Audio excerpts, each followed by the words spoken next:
I'm going to hit record. You got it. Okay.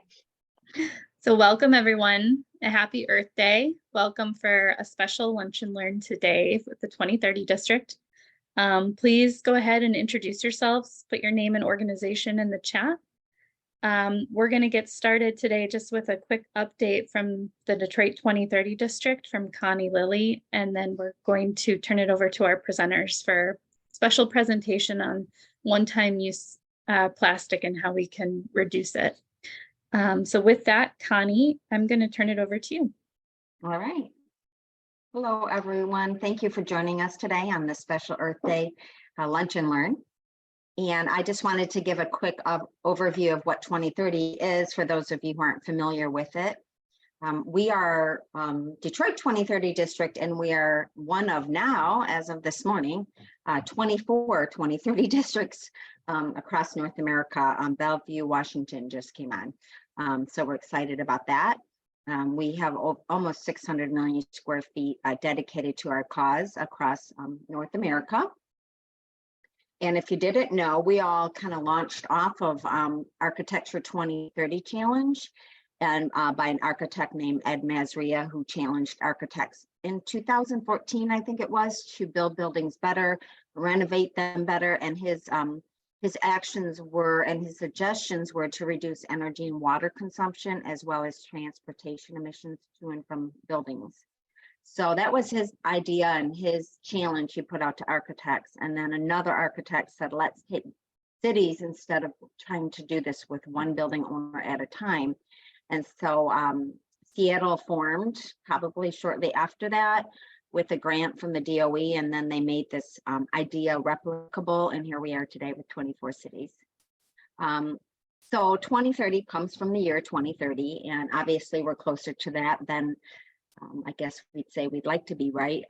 So in addition to our goals of a 50% reduction, we are also kind of just talking more in general terms about carbon neutral cities and districts. And our goal is to reach 50 to 65% reduction from our baseline, and also to reach zero emissions by 2030. So in Detroit, we are currently the third largest district in North America. We're very proud to say that we have over 59 million square feet in our program. So we started with 5 buildings about 5.5 years ago. It was a really tough time for us to start a district, considering everything that was going on, and we've been through a lot. But here we are today with almost 500 buildings in the city of Detroit focused on our program. So we have also, in addition to the buildings that are in our program, we have businesses that belong, and these are the people that bring this program to our members. We're really a private-public partnership. And so we have about 42 businesses that support this program. We also have about 7 statewide members, because we do have 3 districts in Michigan, Detroit, Grand Rapids, and Ann Arbor. And we also partner with a lot of nonprofits in Detroit that many people are probably familiar with on this call. And once again, we're the third largest district. The ones above us are Pittsburgh and Cleveland. So if you aren't familiar, we have 3 member types. This program is for building owners and managers. It's free right now for them to belong. And we also have businesses that pay to belong, and then community stakeholders are the nonprofits I spoke about. This is what we're trying to do, right? We're trying to reduce energy and water, which in turn obviously reduces emissions and operating expenses for our building members. We work also on the transportation emissions to and from our members. And so you can see our goals there, which I already spoke about. However, districts do sometimes go out of these areas for education and help to our building members. We just go with the flow of what's important for them, and the things that we need to focus on in Detroit that we'd like to help our members also with is stormwater reduction and recycling. We have a great partner here, Green Living Science and Recycle here, which helps us a lot with our building owners and does a lot of presentations for recycling. But today, the reason why we were excited to bring this program here is we reuse as a member of ours, and this is our member opportunity to give lunch and learns. But as we started to talk about it more, we realized how new and important this topic was to talk about reuse programs. So over the last few months, I've learned a little bit. just getting started on this journey, as many of us are here today. But there are some cities that have really started a great program. I know that you're not going to read this and write it all down, but this will be available to you in another time. And this is just some programs that have been started in Montreal, Ann Arbor, Seattle, New York City. And then I found some really good general websites that talk about why we need to pay attention to reuse, which I'm sure our panel will do a great job of talking about. And then also, since today is Earth Day, or tomorrow, there's this link down here. Really, I went on it today, and it really gives you an opportunity to take some steps yourselves and learn more. So this will be available to you guys at some point. And I just want to mention, if you're looking for third-party certification for your building, be it LEED, sustainability plans, reports, ISO certification, Lean, Six Sigma, all these programs may work to give you credit for reducing either materials or resources, or just give you credit for not only reducing the emissions, but less going to the landfill. So I don't have the exact credits for LEED that this will pertain to, but you may want to take a look at it.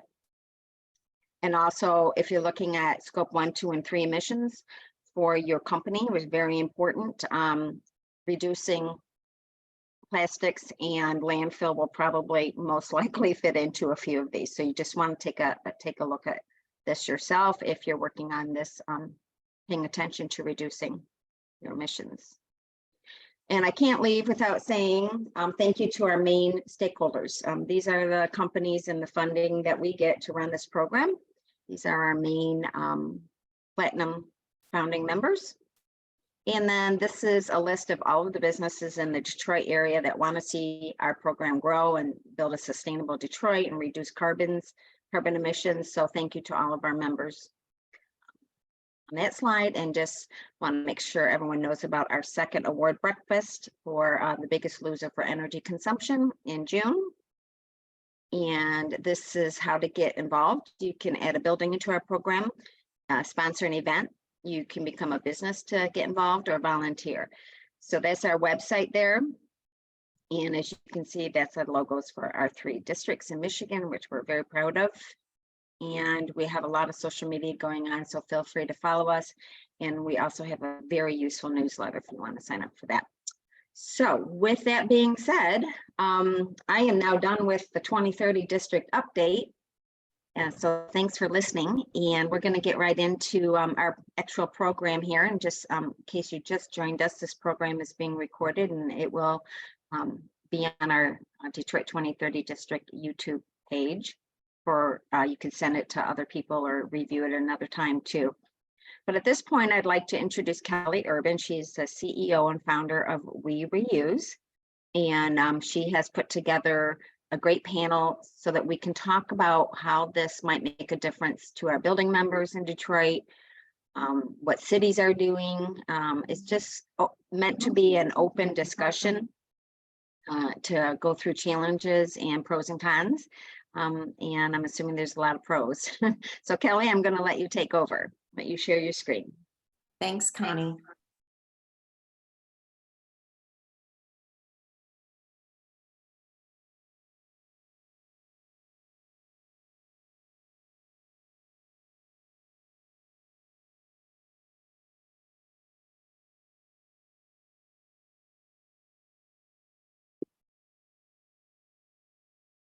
Okay, thank you so much, Connie. Can everyone hear me? I'm getting some nods. Okay, great. I'm happy to have the opportunity to talk to all of you about We Reuse, our company, as well as have some great panelists that are going to answer some questions for you later about why eliminating single use and replacing with reusables in your businesses is a good idea. We Reuse is a sustainability company eliminating single-use disposables with reusable solutions in order to create a healthier planet. We are a veteran and woman-founded business. A little bit about us. About a year ago, we launched a reusable pizza box in an effort to help a major problem. Over 3 billion pizza boxes are used every year in the United States. And because of the grease reasons, the majority of these are not able to be recycled. So in addition to the pizza box, we also offer other reusable products, reusable food and drink containers. I've got one here in the screen right now that actually Ecolab tested that will have a life cycle of over 1,000 washes. Some of you might not have washing capabilities at your business, and so we can offer a solution to that as well to help you with some washing services offsite. If you are not in need of food or drink containers, there's ways that you can implement reuse. One way is to implement some reusable boxes in your warehouses. Currently, fiber boxes can be reused, but they are only able to really be used about 10 times. We have reusable boxes for transferring and shipping that have been known to last 300 uses. Also, sustainability goal tracking and reporting is very important, and we can help with that as well. All of our products and products we offer are made in the US and will always be made in the US. You might wonder what businesses are good candidates for reuse solutions. These are the ones we've focused on in the past year, but reality is any business, community, or city can implement a reuse program. So yes, why reuse? This is what this meeting is going to be all about, and the panelists will go in depth of the benefits, but I wanted to share with you 4 that I think come to mind as probably the most important or obvious. The first one being that reuse really minimizes the amount of waste sent to landfills and also cuts the cost of pickup and transportation to those landfills. It also reduces greenhouse gas emissions and saves water. But one that maybe you have not necessarily thought about was that reuse can improve your brand image and customer retention.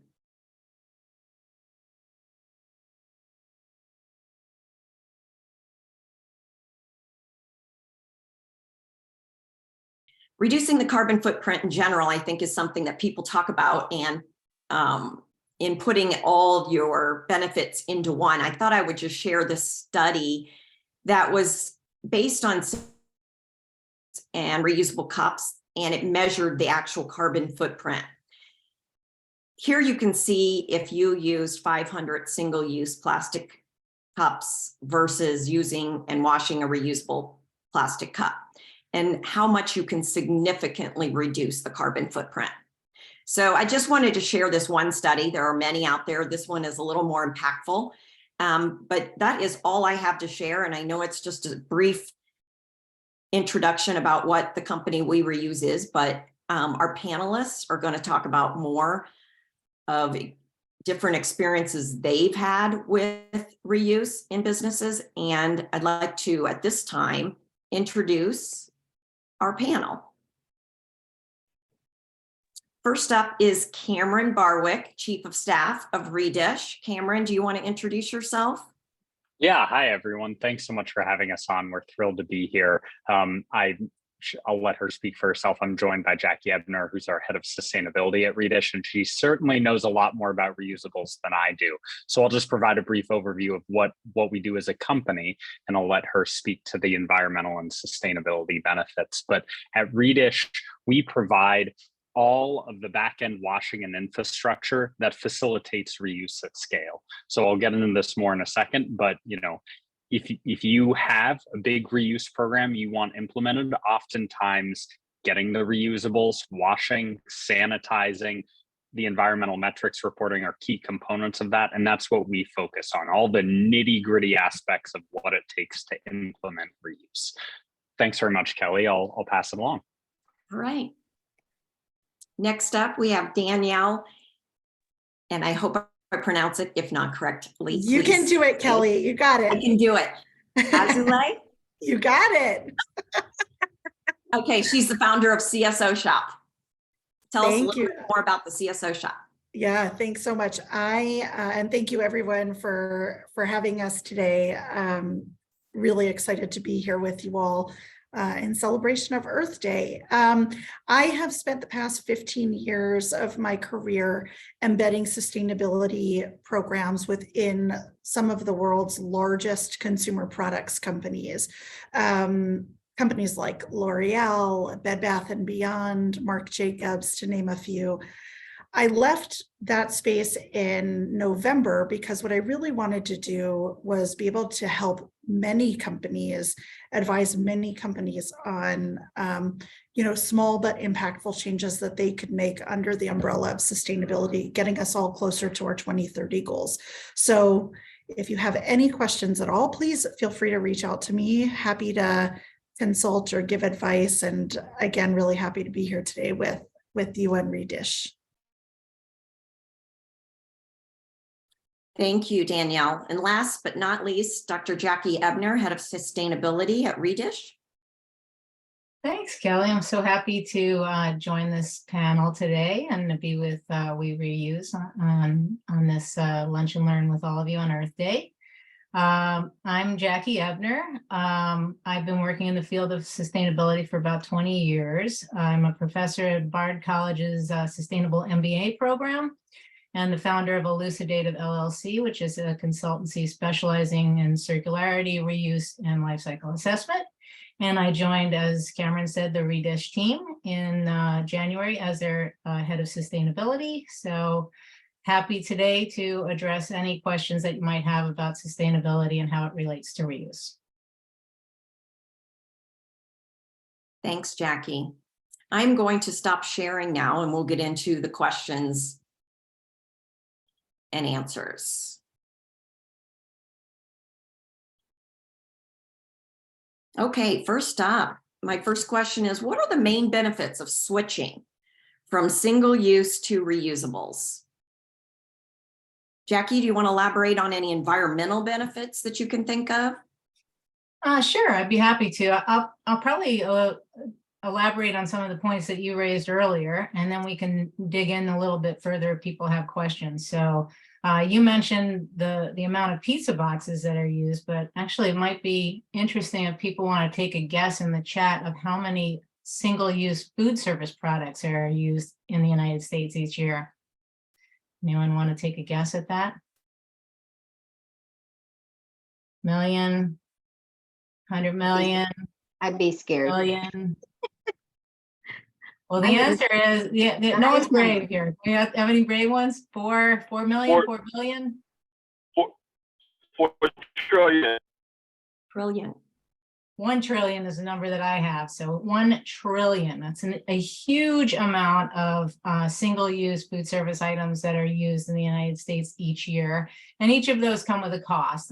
Maybe Danielle might talk a little bit about the cost to the building owner, to the consumer, but there's an environmental cost as well. So when we make single-use items, we're extracting natural resources, we're using water and energy and creating emissions to transform them into products and ship them to their point of use. And then we generate, after just really sometimes minutes, we're turning them into waste.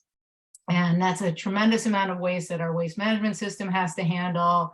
And a lot of it actually leaks through that waste management system. About a third of that ends up as litter or in our highways or in our marine ecosystems.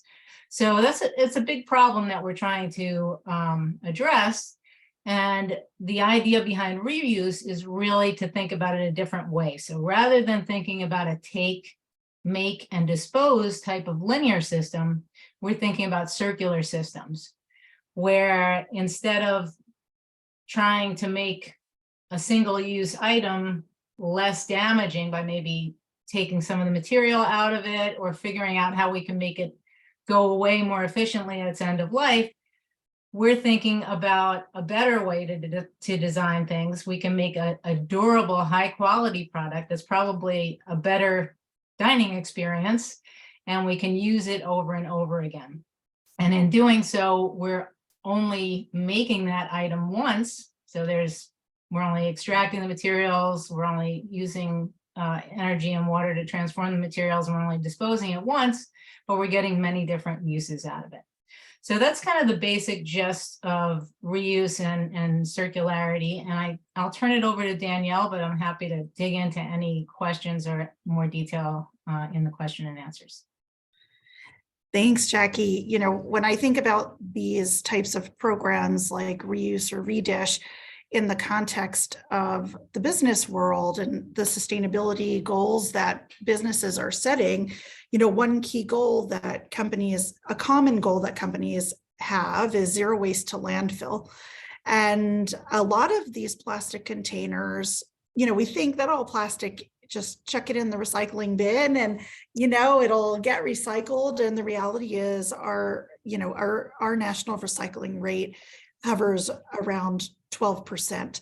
And so a lot of those, and when you might look at some food products or shampoo bottles, the bottom, you'll see those, what we call the chasing arrows with a number in between. And that number is a material code for a different type, many different types of plastics, 7 or 8 different types of plastics.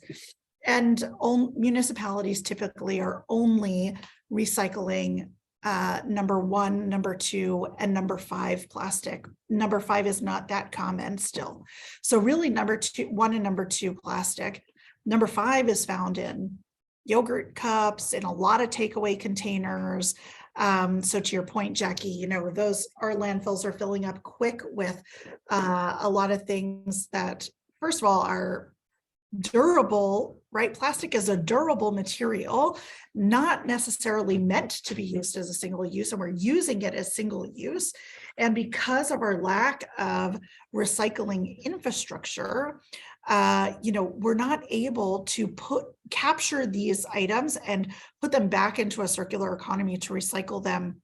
So we have to rethink our whole relationship with these items and figure out, well, how do we get this same stuff that we know and love in a different way that doesn't have a long-term cost to the planet and to the people on the planet. And so that's something that we do as I work with many businesses to help them ideate strategies around that.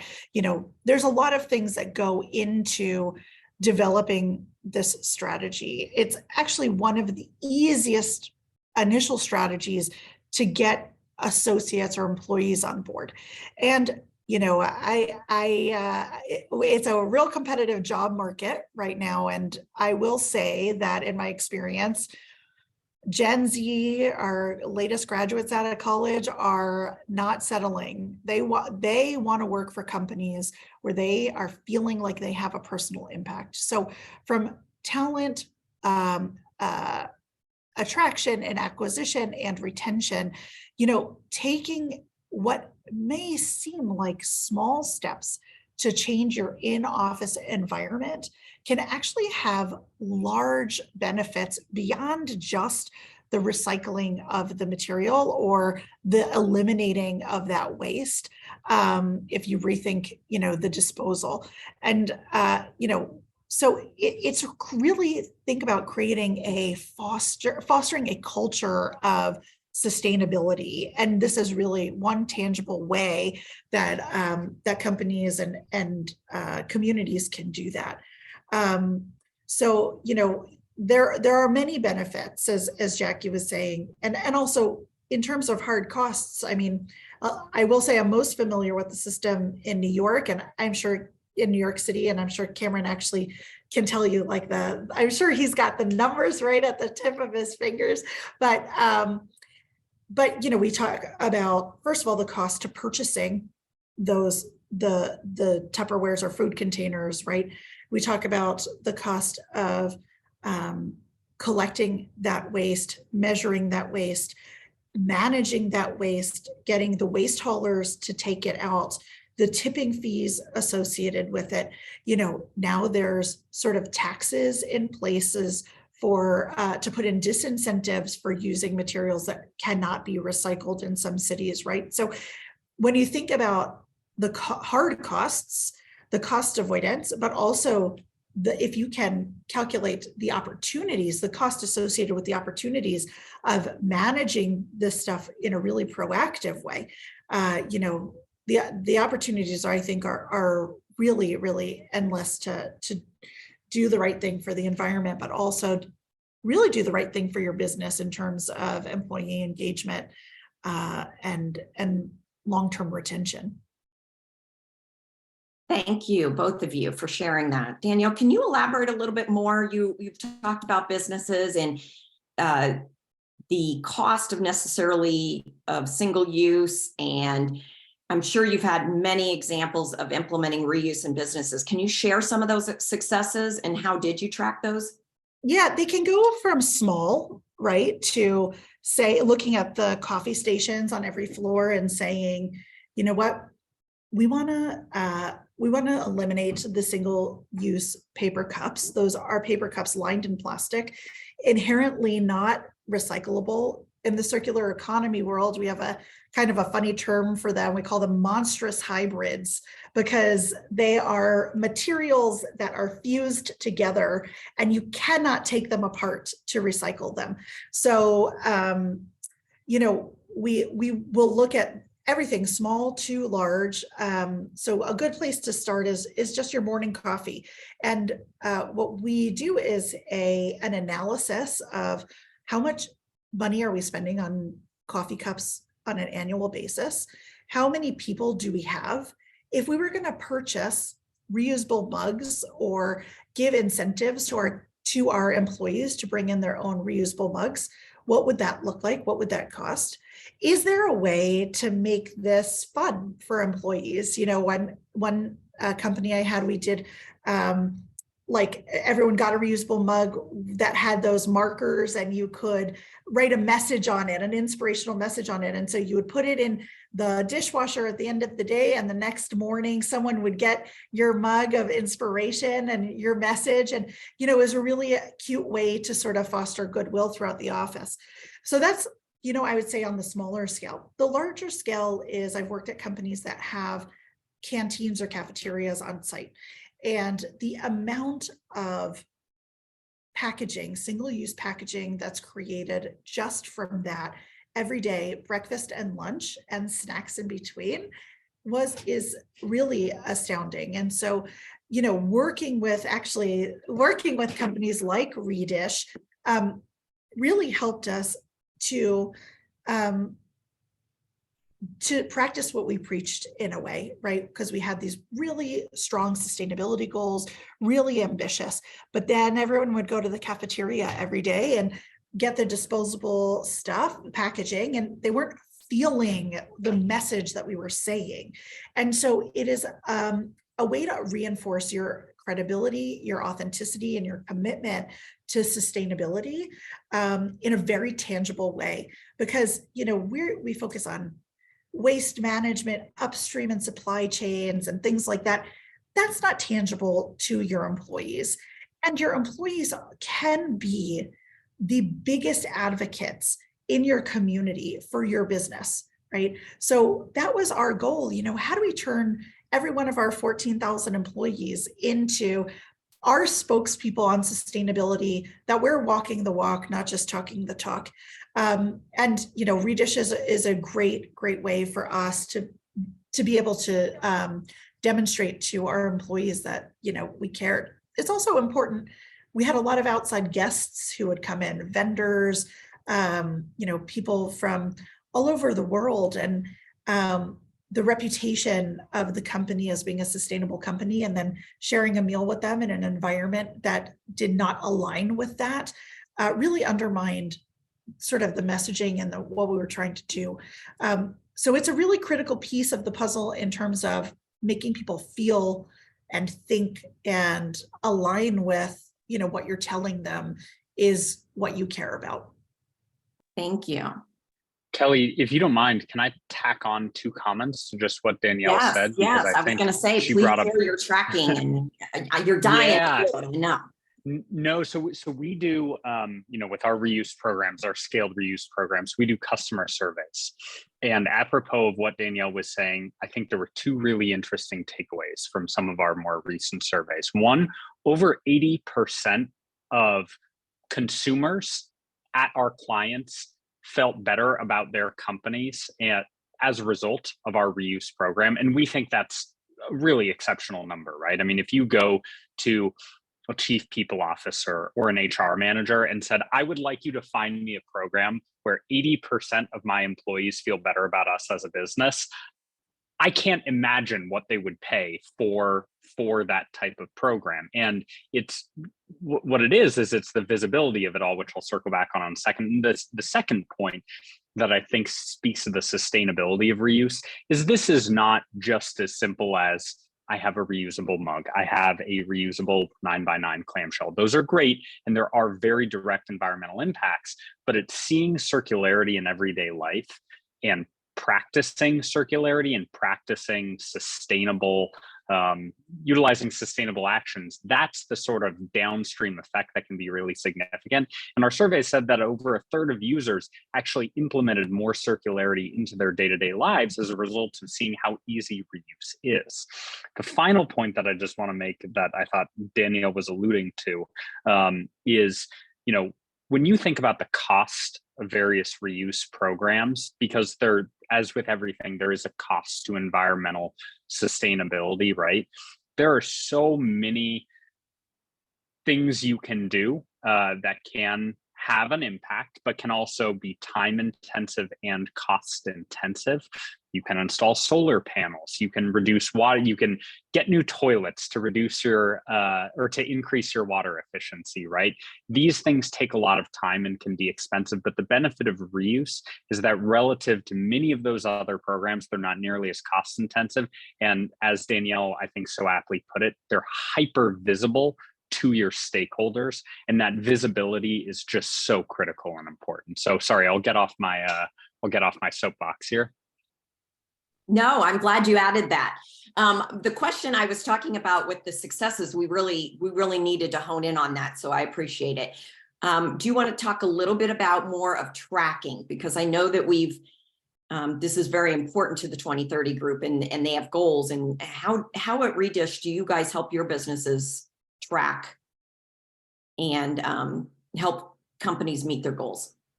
Jackie, do you want to bat lead off on this one?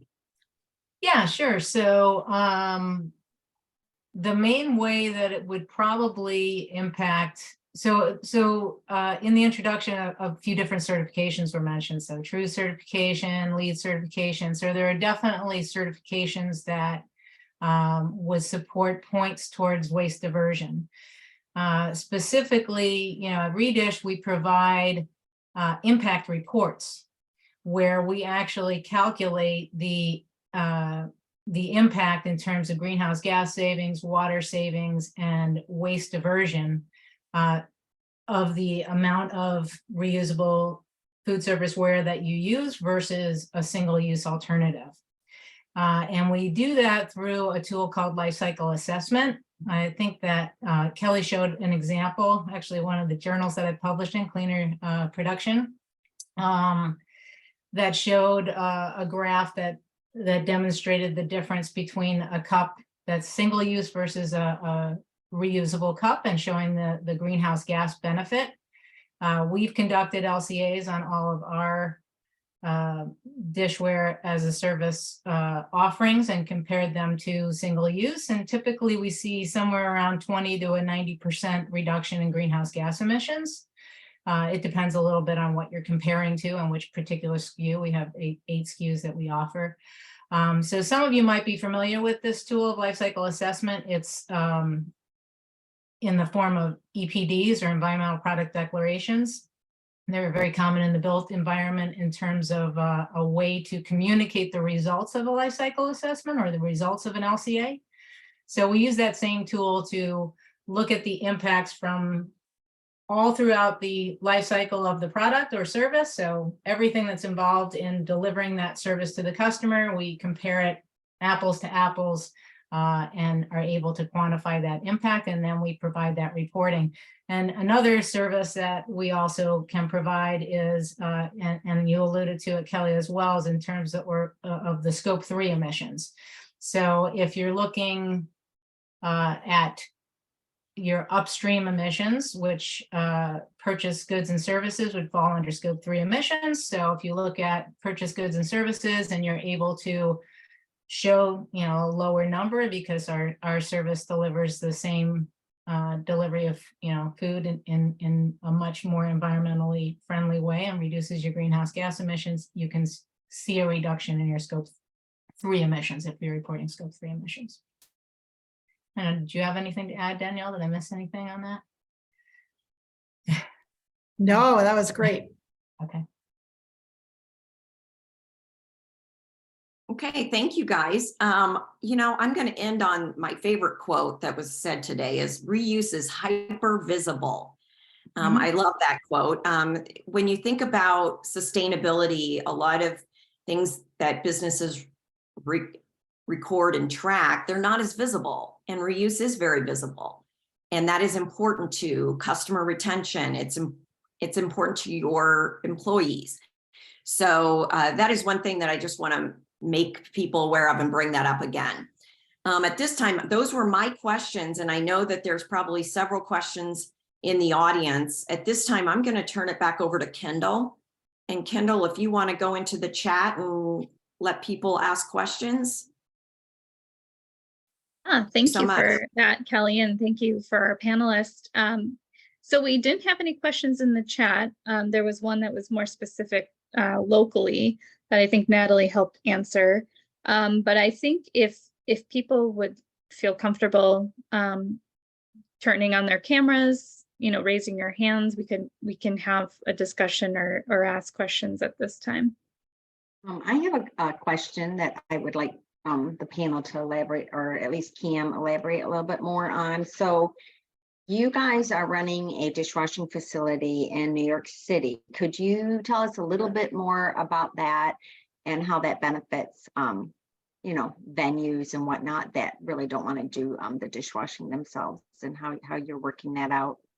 Yeah, I appreciate that question, Connie. So we do have a facility that's operational in New York.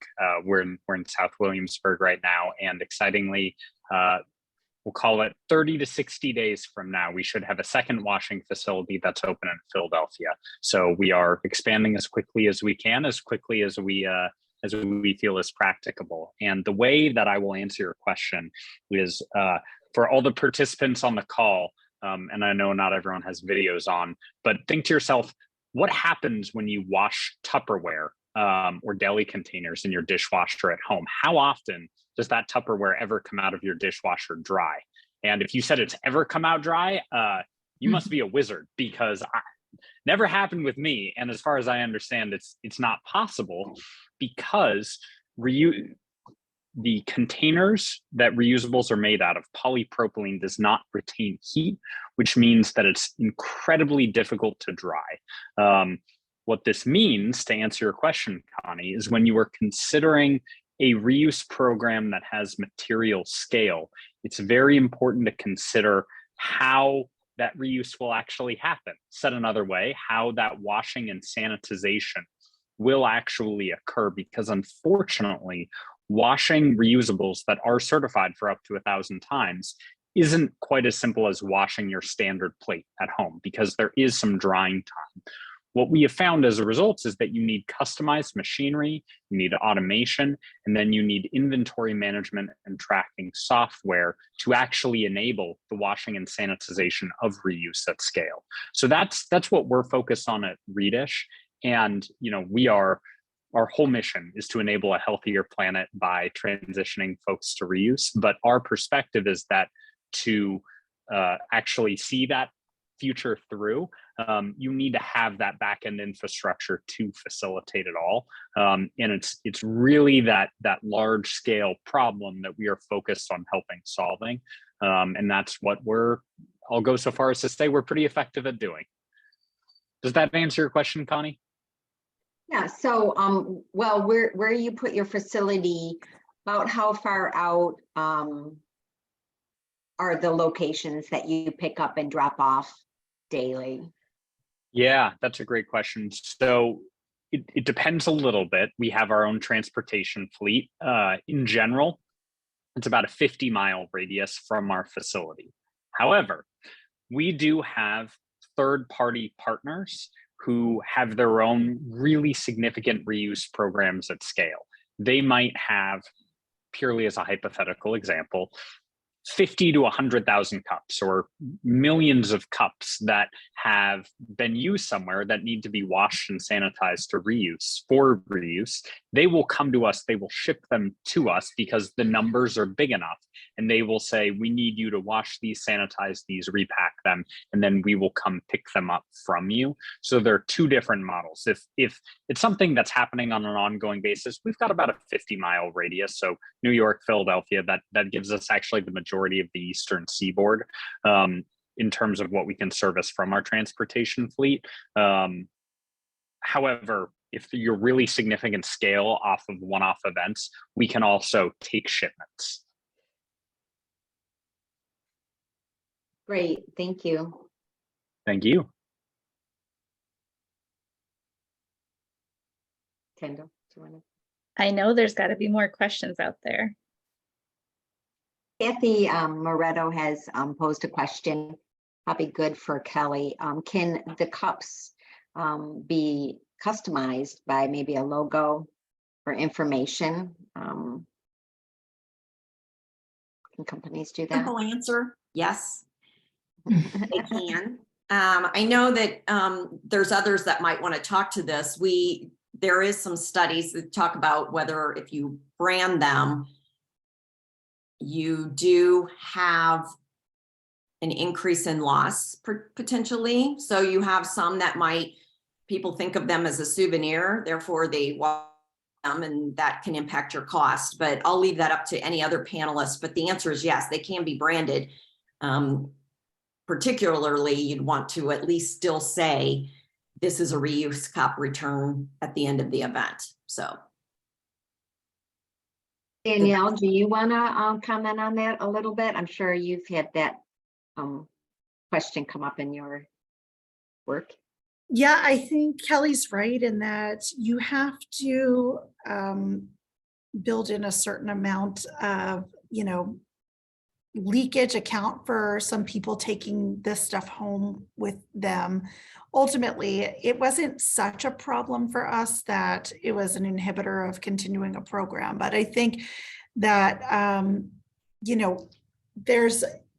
think it is, these things can be customized. However, especially on like the food container side, if they're customized, then they can't circulate through like the entire system, right? So I think you're wanting to think not just about your own business, but the wider system as well, and how you're a participant in that broader system, and sort of what is the right thing for the whole system. Great. So don't just pay attention to your building and your business, but maybe what the city's doing, or a school nearby, a university. So just kind of maybe work with other businesses in the building. The city. Great. So I see another question in the chat, but I also see Sean raising his hand. Sean, did you want to come off mute and ask your question?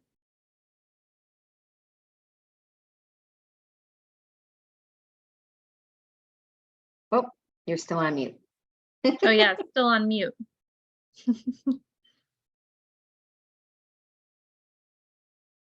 Oh, Sean, we can't hear you. You're going to have to find the mute button. Here, there we go. Oh, there you go. You got There it. You we got go. it now. Okay. I think you probably just answered my question, because I was thinking the same thing. Will you be getting the same cups back, or you just like we all like in the same chain? You send yours back, and you get these clean ones, you get these clean ones. I was just thinking, if you had a logo on it, how you gonna maneuver and get yours back? But I think you kind of just answered that.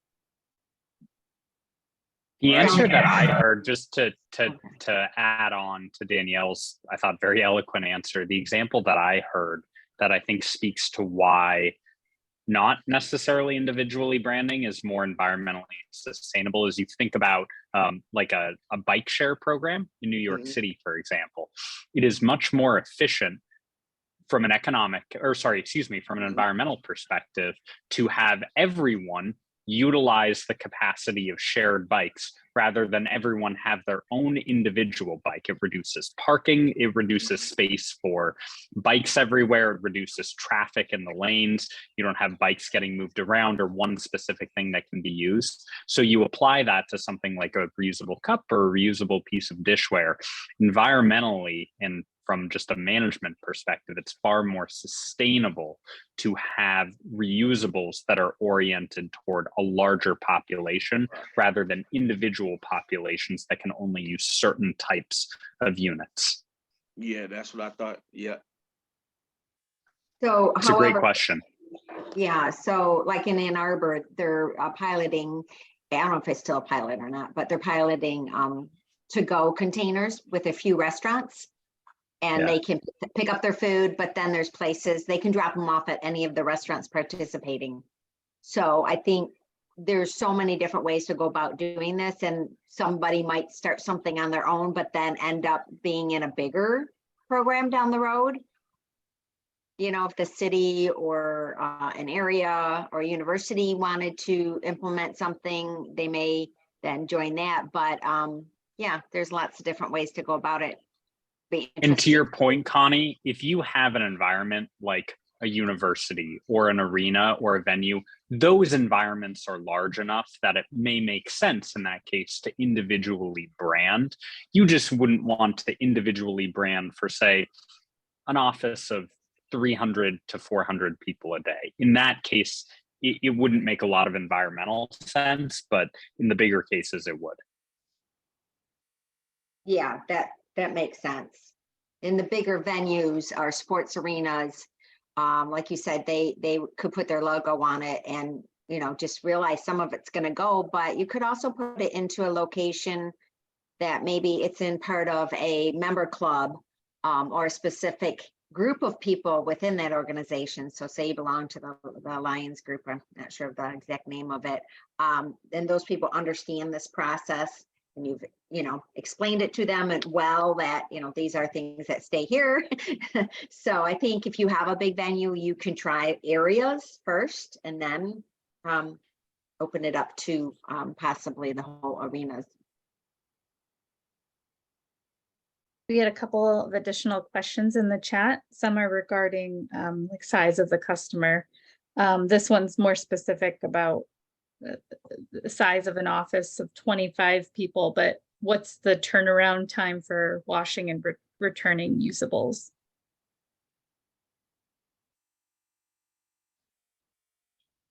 Cameron, do you want to? Cameron. Yeah, okay, I can hop in. I mean, I can talk about the process, like for thinking through that. So, you know, what you'll want to do is, first of all, understand your storage capacity, understand your burn rate every day. You know, what are people using on a daily basis? And you want to understand also sort of what is your budget. And, you know, all of these things will come together to create the right sort of, you know, tactical approach. You know, what size containers do you need? What type of containers do you need?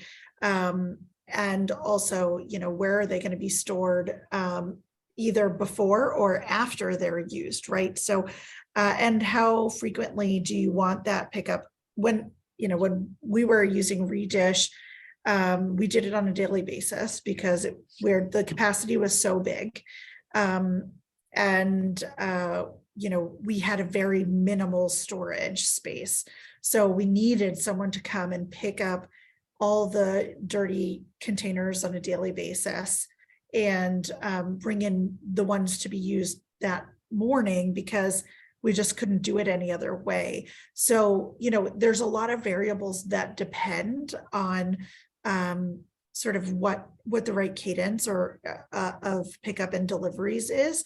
However, you know, the turnaround time to actually wash things Cameron, I don't know if it's still the same, but when I was using Redish, picked it up at the end of the day, washed it overnight, delivered new ones in the morning in time for breakfast, and it was like clockwork. Yeah, and I think that touches on John M's size question as well, which is an excellent one. As you put it, Danielle, the individual logistics are customized to the needs of an individual business.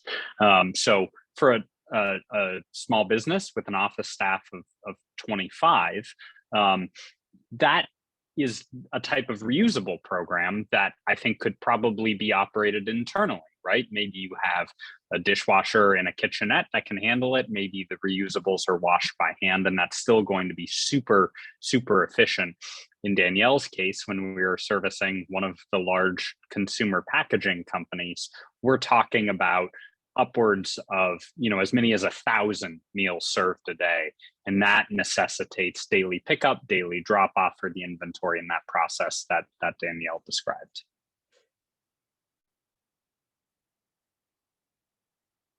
Thank you. We had one other question in the chat, which is how does the washing and reusing economics compare? So reusable plastic versus traditional ceramic plates, mugs, and metal flatware, including breakage. If that's not an alley for Dr. Jackie Ebner-Zoop, I don't know what is. I guess I'm not sure I totally understand the question. So how do the washing and reusing economics compare? So I think what they're asking is how would a reusable service compare to purchasing ceramic plates and mugs and flatware? Is that? I think he's asking, and Jim, you could come on and ask if you want, but I think he's asking for the washing side of it. Like you guys. And sorry, I read that as environmental. Sorry, not economic. Sorry, that's my fault. I was like, yeah, this is your wheelhouse. I actually, so I can speak to this one as well because I've modeled it out a little bit. And Danielle, you can let me know. Again, it's going to depend on the circumstances, but the variables to consider are obviously size of the business, what you think the breakage is, right? Typically, ceramics are not super cheap to purchase a new ceramic or a new durable item. In a reusable program, you have to consider, as Danielle put it, the leakage rate, or we call it the return rate. How often someone says, this is a really nice reusable container. I'm going to take this home and I'm going to give it to my kids, right? You should think about that. And then most important is the washing infrastructure. So what we have found is once you get to a certain size of reusable program, it's very, very challenging, as I said before, to wash in house, not just logistically in terms of how you're going to get everything through a machine, make sure it's properly washed and sanitized, make sure it's dried, but economically, the labor to staff that operation, to ensure that everything is happening as it should. At a certain point, you potentially have some degree of management oversight, right? And again, this is hugely variable depending on your size. It would not apply to an office staff of 25, say, but if you get into a staff of 500, I think it would. And that's where a scaled reusables program will economically make quite a bit more sense than any type of internal in-house washing operation. One final component to that end that we've found is we've had corporate cafeterias in the past say, we are very interested in beginning a reusables program. They see that relative to single use, there is some additional cost for the sustainability, right? Like with all these programs, you are paying a slight premium for the visibility, for the sustainability of the program. But they've said, you know what, we're going to try and do this ourselves in-house. We've had multiple companies come back to us and say, we are drowning in labor costs. We are drowning in washing costs. Please, can you handle this for us? Because it's so difficult to do if you don't have the customization, the automation, and the software to enable scale. And I will just jump in a little bit too, because I've done some analysis of, say, for example, an organization that has multiple campuses and might have decentralized dishwashers in each of their facilities. And even in that case, it ends up being environmentally beneficial to collect those and wash them in our facility or an industrial scale facility, just because it's so efficient. So even not taking into account the environmental impact of making all of the different dishwashers, which I left out of the analysis, just looking at the per wash impact, our industrial machines can be very efficient, run very efficiently in terms of their water use and their energy use. And it actually ends up being more beneficial than the decentralized model.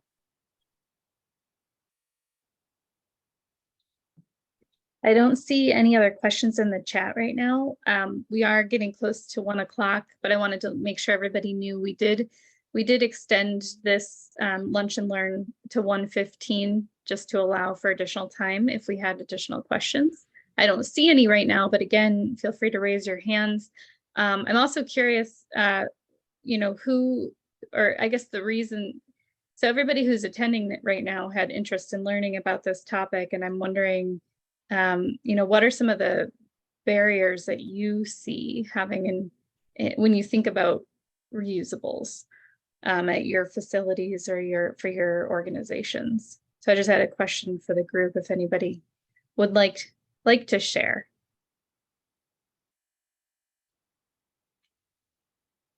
I think we touched on a few earlier of the challenges of loss, and sometimes at organizations putting in a good implementation plan so that you don't have some of your reusables lost or taken home.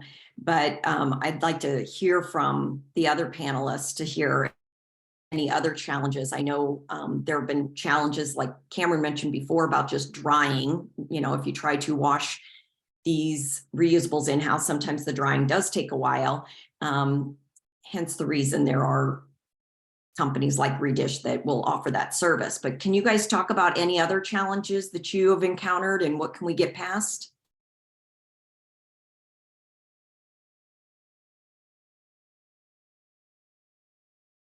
So I guess I had just kind of asked a question that kind of turned into this, but my question was, what industry seems to be the most interested in doing this? And then Danielle kind of pointed out it's more if they have sustainability goals in general, that this can become a part of it. And that's really interesting. So it's really not just a specific industry. It's like anything else to do with sustainability. There's somebody up on the higher level that says, hey, we need to reduce our carbon footprint, and how can we do that? And then this turns out to be one of the ways, unless Danielle has other experience that she wants to throw in.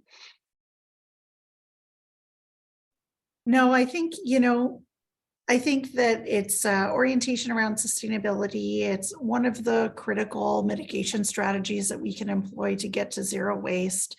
And I think, to Cameron's point, there is a sort of tipping point at which the economics really work in favor, right? A size of company.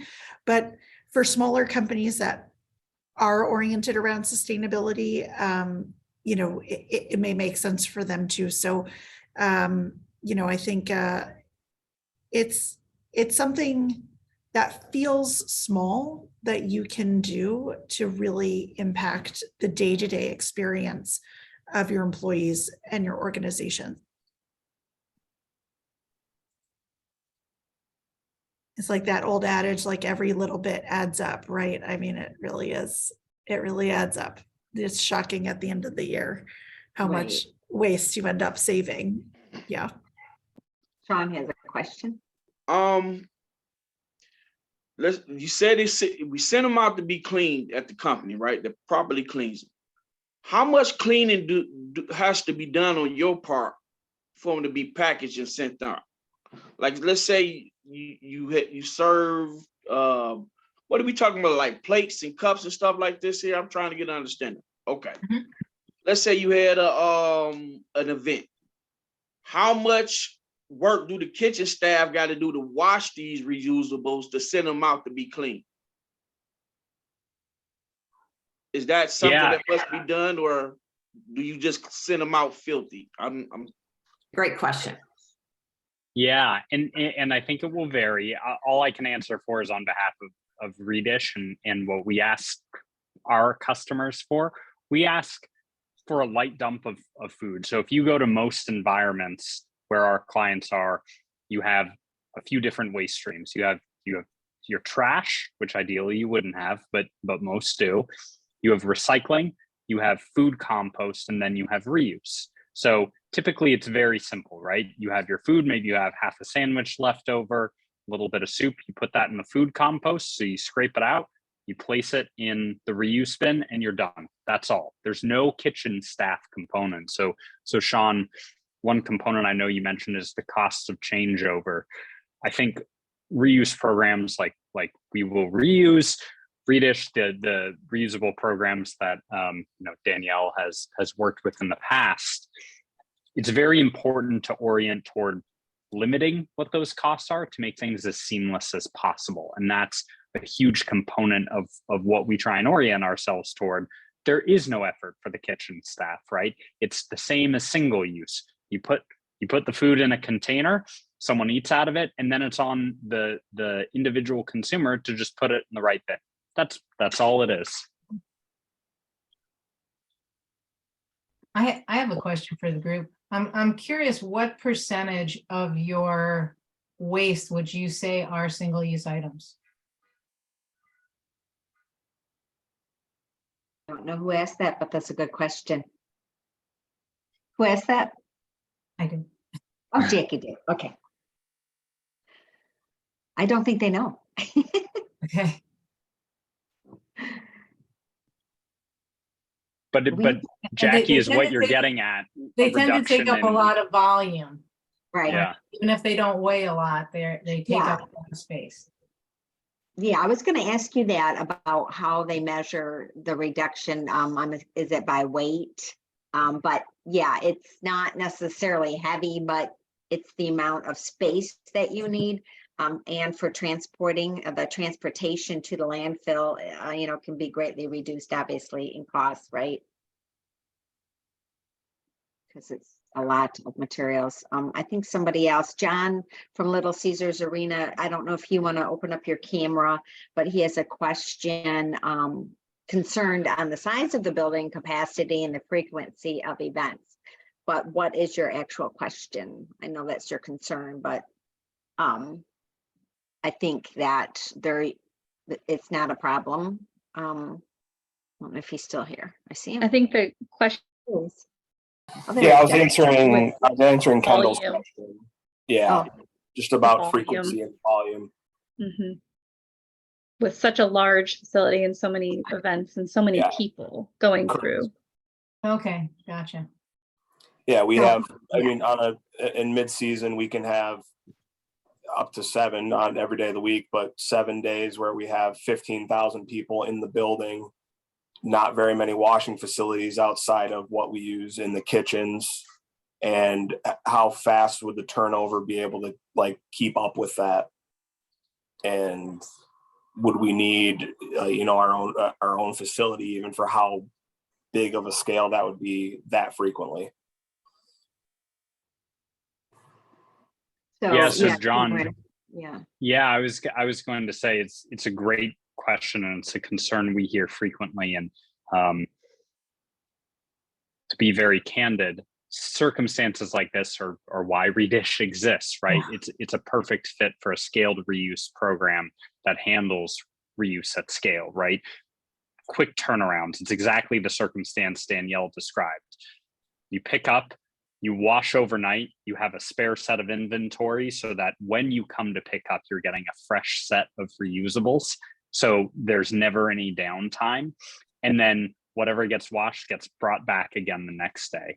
The additional component of that is, and we haven't talked about this quite as much, where software becomes so important is in terms of inventory tracking, right? And it's not just inventory tracking, but inventory management by scanning in and out each individual unit, we know at any given time with a relatively high degree of certainty exactly how much you have on hand. What that enables you to do is A, trust us to deliver to you what you need, and then B, ensure that we're not over delivering, right? We're not over delivering, under delivering. You don't have too much, you don't have too little, we're not taking up too much space. Yeah, so that would be you know, another it's concern. I hope that's not too forthcoming, but it's a No. great question, and it's exactly the type of problem we are oriented towards solving. Okay, yeah, perfect. Thank you. And I think to start something like this in Detroit, I mean, obviously it's a lot of output financially, so we need to hopefully have conversations surrounding, do we want this capability in Detroit? Yeah. Instead of just maybe asking that question later after, 20 people are doing it themselves. So maybe we could have a group of sorts, kind of I'm trying to think of the name of the exploratory committee, maybe get together with some people and talk about if this is something that we could try to encourage bringing to Detroit so that everyone would have the option to use reusables. Absolutely. Thanks, Connie. I agree. Yeah. All right. Any other questions? I think I was just going to point out one example locally of reusables that I thought about a couple of weeks ago when we were having this conversation about reusables in Detroit. But I'm sure many of you are familiar with Calder's Milk Dairy, but they still sell their milk locally in glass bottles that are reusables that are returned to stores for a deposit that are then washed and reused and then redelivered with milk to another customer. So that's kind of one existing example that's been around for a long time. Yeah, that's a good point. Well, I'll have to keep an eye on what's happening in other cities. And like I said, maybe we can create some sort of a group to come together and talk about this more. I think it's really important for our building members and the city of Detroit to keep an eye on what's happening and what this might mean for us and our city. So with that, I think we can end 5 minutes early. We appreciate everybody joining us. And Connie, I put my email in the chat if anybody has any additional questions and I can get back to them. Or if anyone is interested in a sample of a cup or something, please email me and let me know. Yes, and we can send it out to you. I have some samples here because John from We Reuse has been here before talking to our venues, and we brought some samples in. So if anybody wants a cup or a plate or forks or whatever, let us know and we'll get that to you. Okay. Anything else? No. Happy Earth everyone. Day. Yeah. Happy Earth Day, everybody. Have Thanks, a great everyone. weekend. Take care. you. Bye. Bye.